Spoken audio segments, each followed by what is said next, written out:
प्यारे सज्जनों, आप दुनिया में किस लिए आए हो?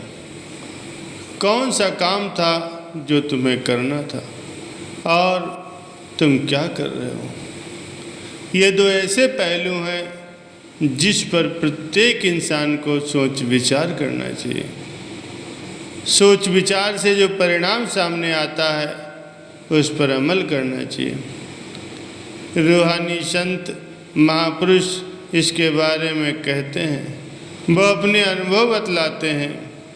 सभी पीर फकीरों महापुरुषों का एक ही अनुभव है, चाहे वो किसी भी धर्म से संबंध क्यों न रखते हों। उन्होंने बिल्कुल स्पष्ट कहा है कि इंसान का करने वाला कार्य, पहला फर्ज, उसका पहला उद्देश्य अगर कोई है तो वो है आत्मा को आवागमन के चक्कर से आज़ाद करना।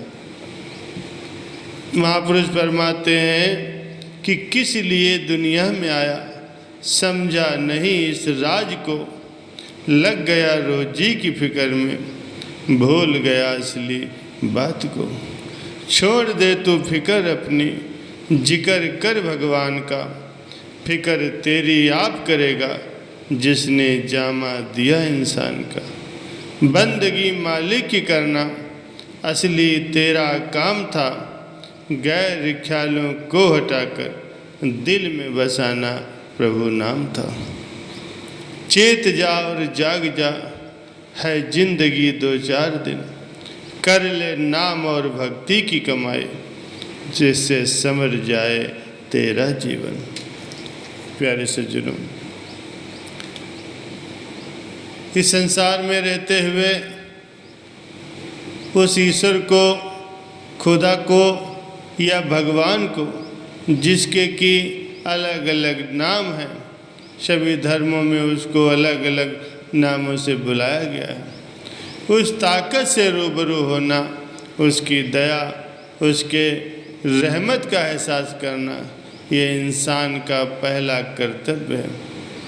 84 लाख शरीर जिसमें कि वनस्पतियाँ हैं, कीड़े मकोड़े, पक्षी, जानवर और इंसान भी हैं, ये सभी 84 लाख शरीर हैं।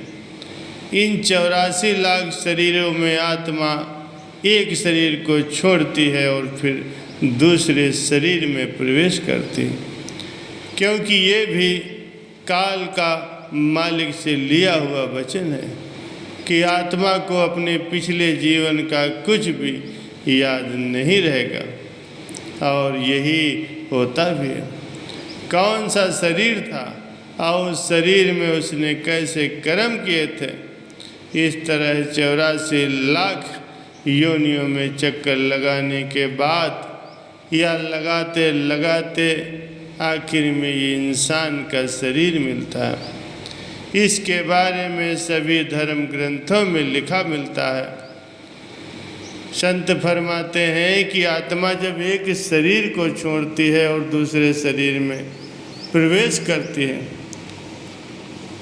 तो यही जन्म मरण का चक्कर आत्मा के साथ तब तक लगा रहता है जब तक इंसान का उसे शरीर न मिल जाए, और उसमें भी ईश्वर की भक्ति, मालिक की याद में समय लगाया गया हो, मालिक के नाम का स्मरण किया गया हो, तो आवागमन के चक्कर से, जन्म मरण के झंझट से आत्मा को मुक्ति मिल जाती है, अर्थात उसे मोक्ष मिल जाता है।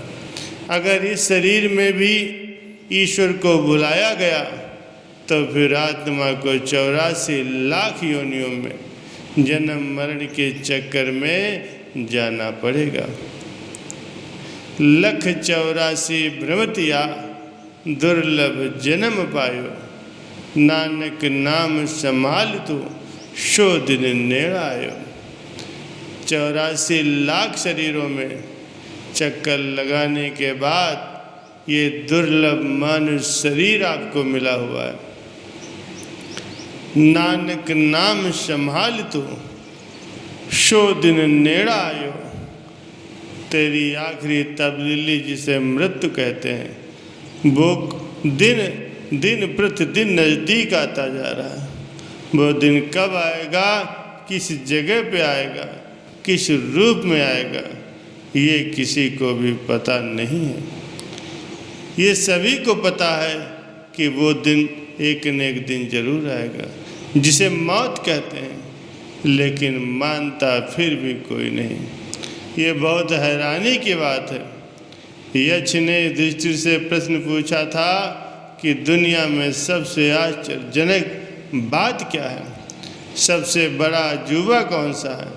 तो युधिष्ठिर ने जवाब दिया था, जो कि बिल्कुल सत्य है, कि एक इंसान जीवन की राह में ये देखता है कि इस दुनिया में उससे भी छोटी उम्र के लोग मर रहे हैं, उससे बड़ी उम्र के लोग भी मर रहे हैं, और उसकी हम उम्र के लोग भी जा रहे हैं, पर वो इंसान कभी ये नहीं मानता कि उसे भी एक दिन मरना है। दुनिया का यही सबसे बड़ा अजूबा है। जिस काम के लिए तुम इस संसार में आए हो, वो काम क्यों भुला दिया है और मन माया में उलझ करके रह गए हो। काम वासना, क्रोध, लोभ, मोह और अहंकार में फंसे हुए हो। इनसे बाहर निकलने का प्रयास करो। आपका ईश्वर, आपका मालिक आपके अंदर है।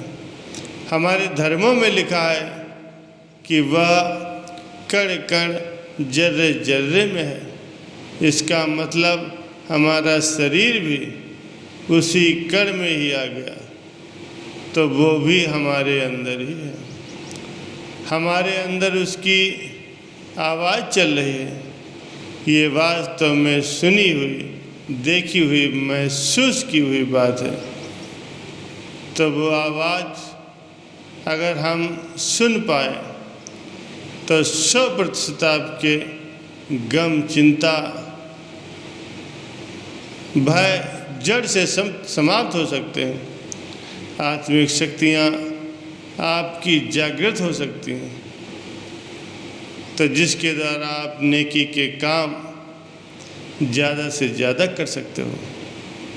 नेक भलाई में आप अपनी चरम सीमा को छू करके भगवान की दया, मेहर, उनके दर्शन, दीदार कर सकते हो। श्री रामचरितमानस में वर्णन आया है कि हिम्मत करे अगर इंसान तो सहायता करे भगवान, हिम्मते मर्दे मद दे खुदा।